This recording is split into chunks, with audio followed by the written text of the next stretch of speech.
Guys, Tuesday, 126 minutes of battery and an empty memory card. Let's go. 126 minutes. Just think about it.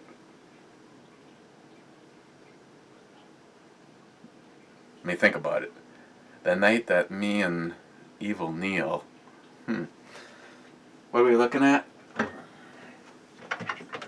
We're looking at Nosferatu, Imperial Red Ale from Great Lakes Brewing Company. Had this before, but it is a seasonal. It's not available all the time, so this would be this year's batch. It's kind of like going through all the porn on the internet. By the time you get to the bottom of the internet, you could pretty much start all over because there's got to be new stuff. And that's kind of what seasonal beer is, right? This one is 70 IBUs, and it's 8% by volume. And more than likely, I'll find something to bitch about at the end and grab the other one. Meanwhile, back at the Hall of Justice,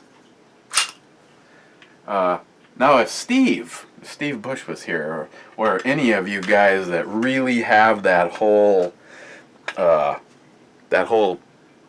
you know, if he can open it up with a Bic lighter, never really did find anything on this stupid thing that served as a good opener. What's really disappointing is the ejection port is like that close. Seriously, this thing is so useless. Actually, now that I've disturbed this one,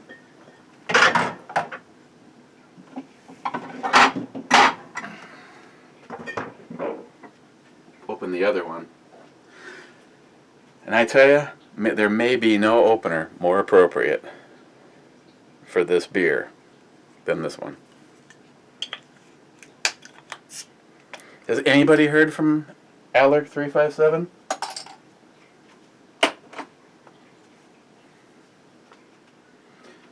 And the pour looks so... What a bunch of shit. Somebody's been drinking beer out of my glass.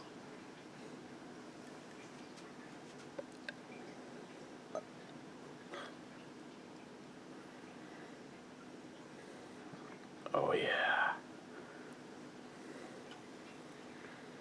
An Imperial Red Ale. And it's got a reddish orange tint to it. Getting some good head. I like getting some good head. Oh, sorry.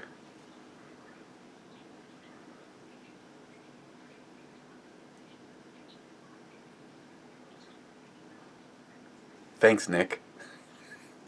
He's like, just in case someone really loves revolvers, I wanted to make sure that I hooked you up. Anybody wondering, the revolver is right there.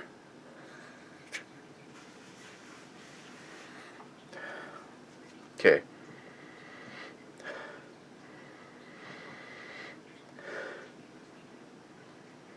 Has a... actually smells pretty good.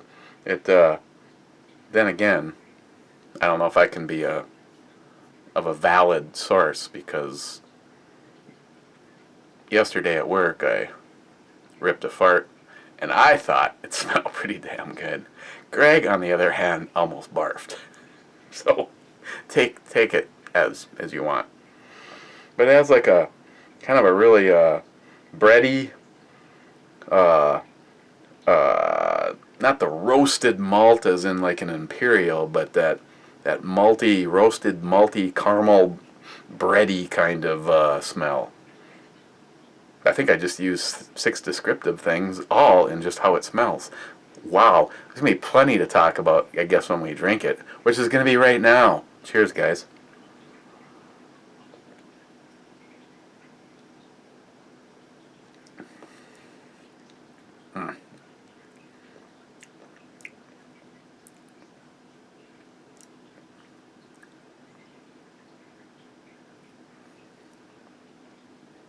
It's not the beer. I was actually thinking about her ass.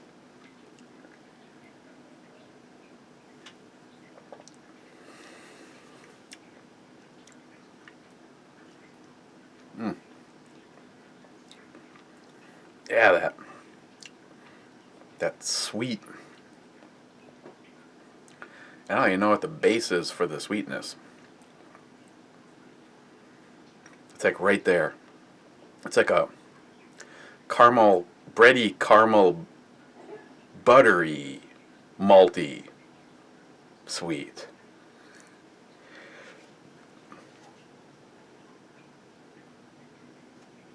Oh, and I am gonna have to drink the second one.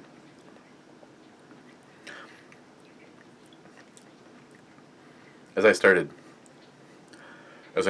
talking about the beer, kind of it almost seemed like an orange,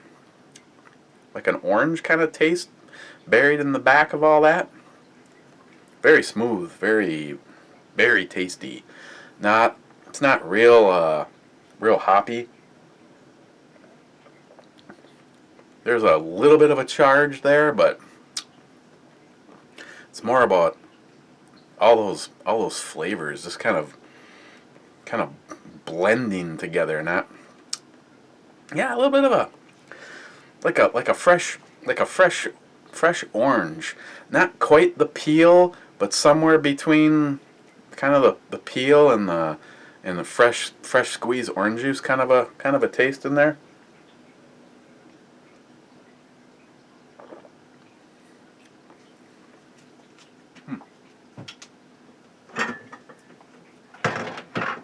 This one is set long enough.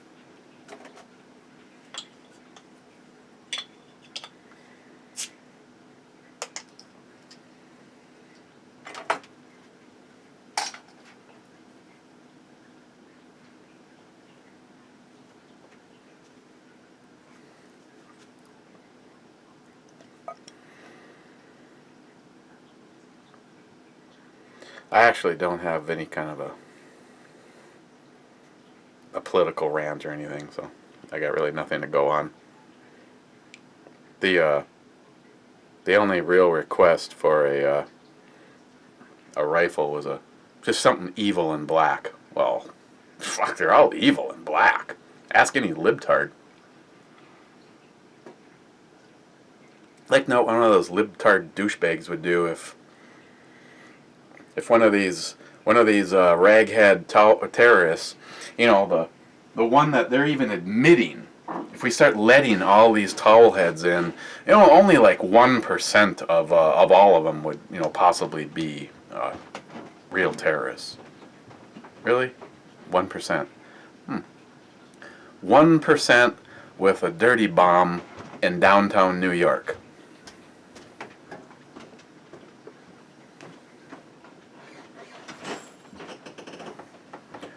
Let me predict. I thought you were done. I can't believe you're still doing what is taking so fucking long. Jesus, I thought you were done. What'd I just say? Did I get any kind of a bonus? 38 snub. Where do you even see a gun? Oh, there's the gun. Just kidding.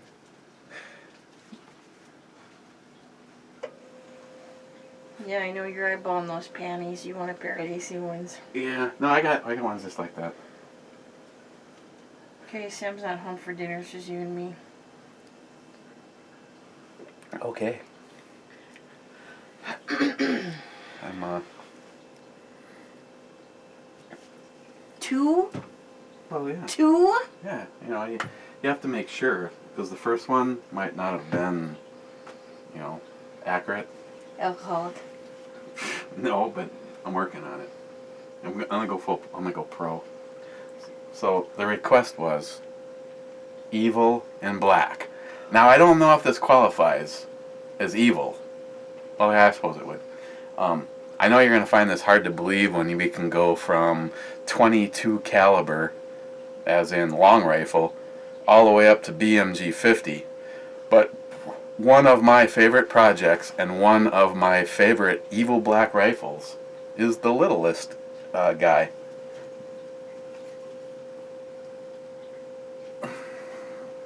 And that's Project Way Overkill. Is that your 22? Yeah. Oh, for God. What? Overkill is an understatement. I bet you I got more in the stock.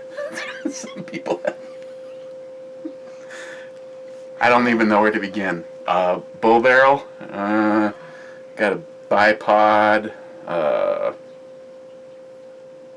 tell you about it when she leaves.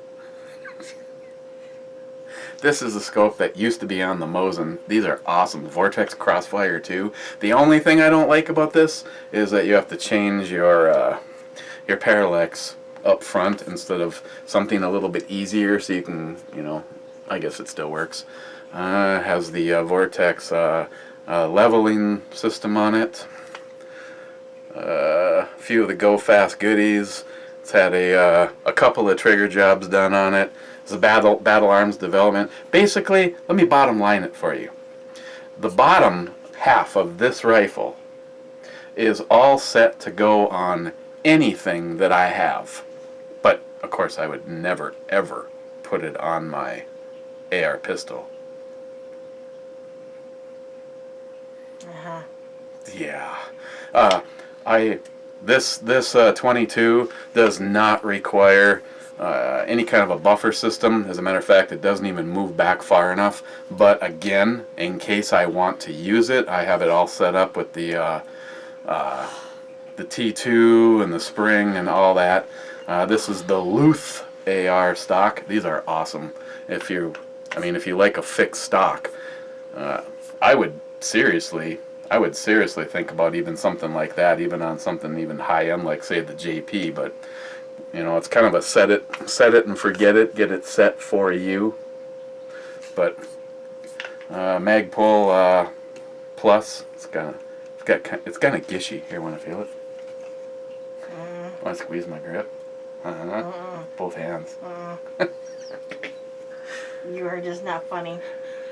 I am the leading. Yeah. I am the leading expert of my own funny. humor. Just ask me. I'll tell you. Yeah, I am. I'm humorous. So. Okay. Okay. Just me and you. Bummer. Yeah. Anyone? I'm going now. Okay. I'm going to get our stuff. I'll wait here. See how it is. Uh-huh.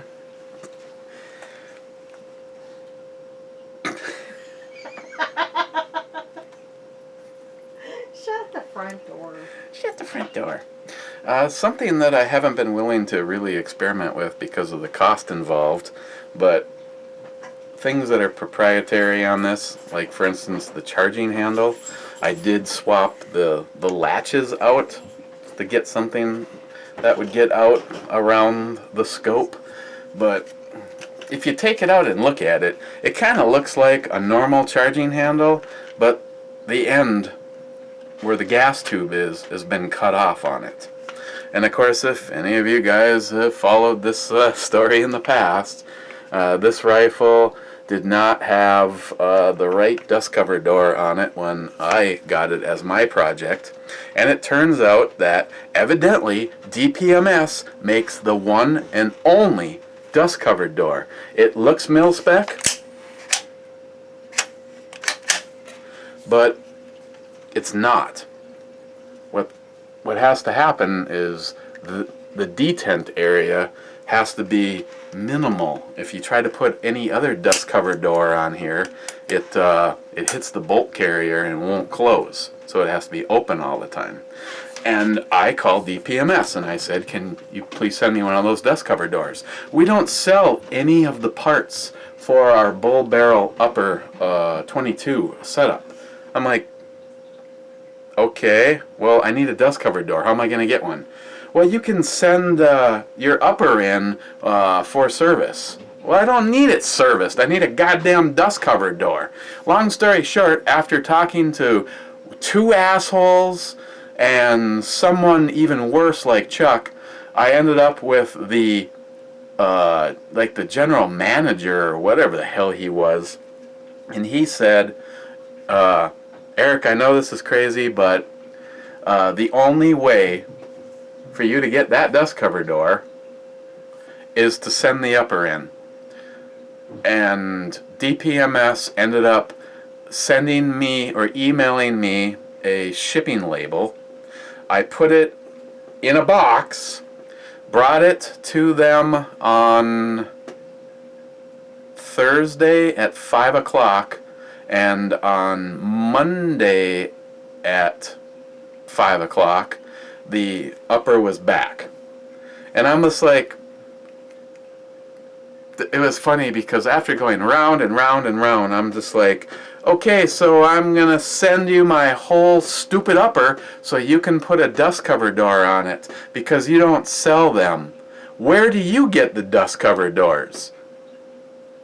Then there was this moment of silence, and he's just like, Eric, just send us the thing and we'll fix it. So yeah, DPMS. Winners. So this is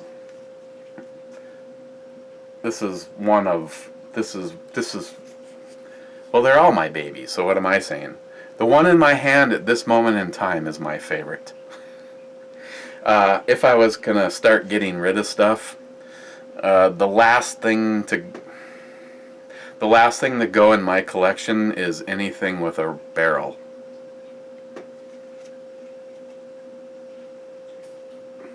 So that's pretty evil. That's so evil, I better drink a little.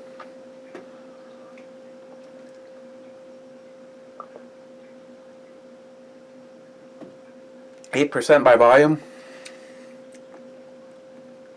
I'm not noticing any booziness or any warming. It's just that tasty, kind of sweet malts and bready and buttery, and it's just kind of goes from start to finish. There's no real roller coaster. It's just really damn tasty all the way. Next on my candidates, there's a whole bunch of things I could pull out, but I feel like I was like shooting the load all at once. There is one thing that actually had a fair amount of work done to it. As of this moment in time, nobody's requested, but maybe because it's outside the boundaries, if someone gets the hint. And yes, I am going to be into the AK-47 realm. And no, it was a good guess. That new the new one that I've seen that I think Pete has looked at it and Such has looked at it, and the thing is like pretty damn good deal. It's like $700 and it's a USA made AK-47, and then you deck it out with the Magpul furniture, and wow, you know, it's like almost I just put my thumb in her ass. Oh well. And that's sexy. This, all I'm gonna say is it's a really, really nice. I'll wait until I can show it to you. So, other than that, what else? Evil. God, it almost seems wrong to like. Hang on. It's not dressed, and I think it really needs to be dressed in order to be for you guys to see it. So.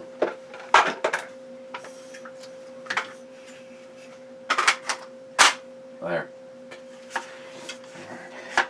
This is pretty evil, and it's black.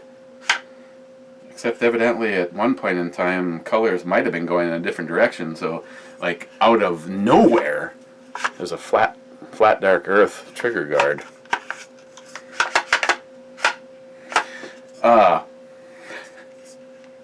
Yeah, little slide fire action. other than that shit from Jeremy Pre-Dawn Death, I have not really used any of the slide fire stuff until this. And this, I'm not exactly sure how to feel about this. Ammo isn't cheap. And this thing goes through ammo like an 18-year-old would go through condoms at a sorority house. What can I tell you about it? Well, in order to see what happens under near the equivalent of full auto, John Huber put his laser tattooed fish scale Huber Concepts brake on here, and you know, over here, it doesn't really matter, because other than a bunch of really great guys that are sending me beer, there's no sponsorship over here. So it's kind of like, I feel there's no such things as out of bounds. So first of all, I take a lot of pride, and if I do a video at the other channel on it, I believe in the product. But over here, maybe we can give even more feedback beyond, you know, honesty, whatever, Chuck, eat me. John's brakes, I realize that this is something that he battles with. You know, so many people are like, well, I'd get one of those if they weren't so expensive. And John's like, I can tell you he doesn't have any room to move. The last time that he did any kind of a sale, he actually lost money because he doesn't outsource the shit to China. Every single one of these is made by hand. So, whatever. If you want the shit made from China, then go get the shit made from China. Huber Concepts. John is a super nice guy, and I'm honored to call him a friend. Now, on the other hand, if you're almost out of oxygen and he calls on the phone, you probably just want to let it go to voicemail, because you'll die in the process of waiting. I'm just kidding, John. John can talk. I cannot say enough about the Huber brakes. The only negative thing I could say at all is it was a $26 3-gill, and I polished it. It was already stainless, but I polished it to make it super ass shiny. The first one I ever had on a Mosin. And yes, and I think I go back to a comment that Paul Hasman made. They look kind of fugly. It takes something to get used to. They are function over form. As a round barrel, you kind of want to see a round brake. Again, you guys would be the...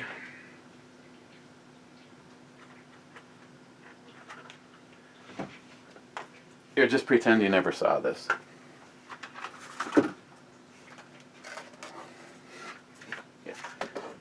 Yeah, I never saw this. I need to, I'm actually planning on putting together a, kind of a mule gun, something that I can just use for testing, because every single time I put something together, I never want to... You can run across all sorts of things that look really cool. Right now, this one is unproven.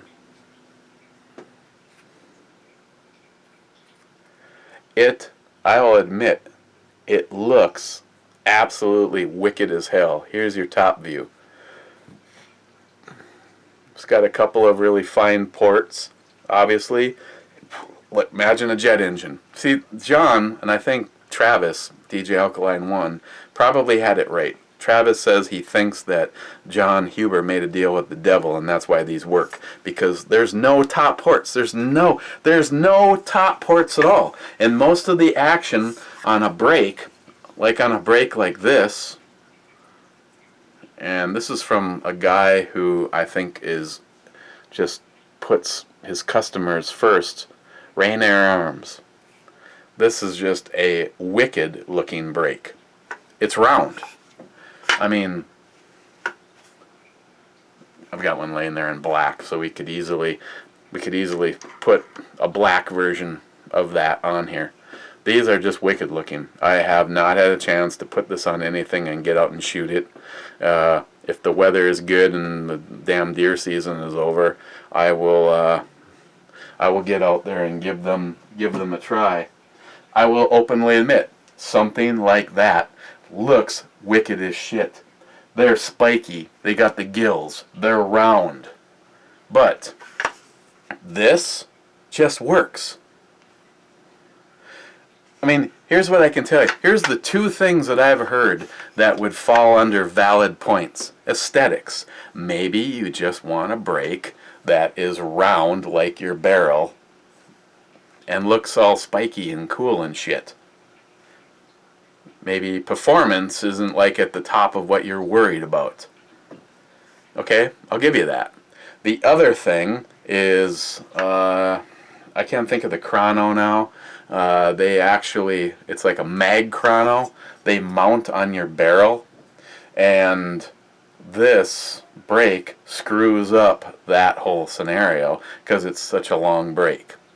Coupled with that, if you're going to put this on, say, a competition rifle, once you put this on some barrels, you are longer than some cases. So it turns out to be an issue because the brake is so long. And as you guys know, if you remember back, I had this conversation with John.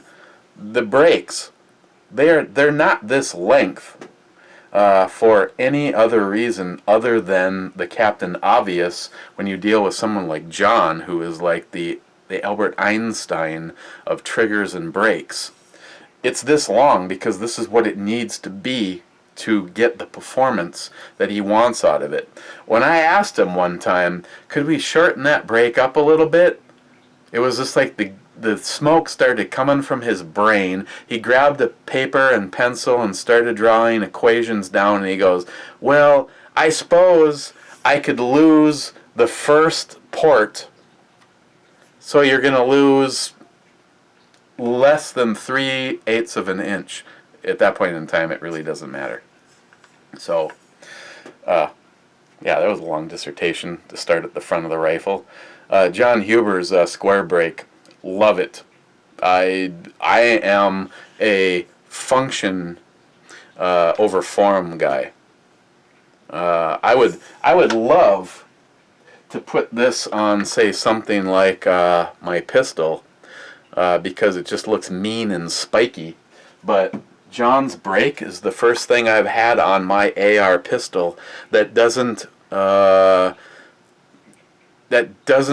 smack you in the face every single time you pull the trigger. It diverts the percussion around you. The one that was on there looked awesome. It was a $120 brake. But every time you pulled the trigger, it's like someone hit you in the face with a plastic baseball bat.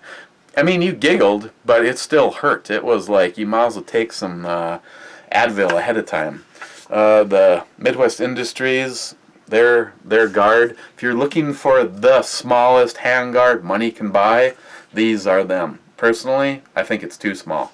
It's fine. It works fine on this setup. This is a Palmetto State. Again, Palmetto State Armory. Go ahead and spend more money. This one will still be functioning side by side with yours. This is actually it has a biohazard reticle in it. Jim, Hornet Fixer. This was what he sent to Christine for her rifle, but NIHAP set her up with, as much as she loves the fact that this is in the theme of hers, the scope that she has on her rifle right now is good from me to you. I guess that's kind of a long ass shot, isn't it? From close range all the way out to probably 400 or 500 yards, and she's like deadly with it. So this was just put on here because this looks so stupid with nothing, even though that's pretty much all that you need, because you just like spray and then walk it in. But this, yeah, you know, we tried. I told the guys that nobody was to do more than 2 mag dumps in a row without like 30 minutes of cooling in between, and I don't know if the camera can pick this up, but this barrel, all the way from the end of the barrel through the gas block all the way down, including the gas tube, is like an olive drab color.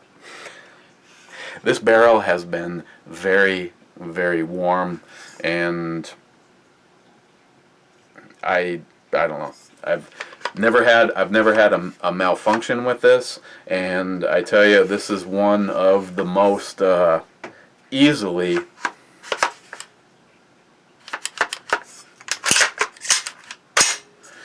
all you do is you rest your, if you've never used one of these, basically you just set your finger right there on that ledge, and your trigger is now this hand. Put it against your shoulder and push forward. That first click pushes it back, and you naturally pull it forward, and it goes off again and again and again, and this is evil. This is really evil. The ammo companies should absolutely love this thing, though, at the rate in which it goes through ammo. Okay.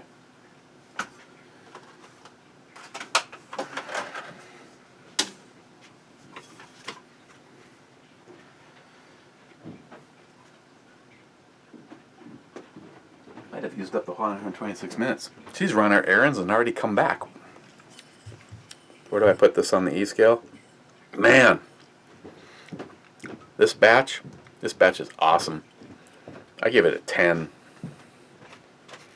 Thank you, Paul. Hasman 440. What should we look at tomorrow?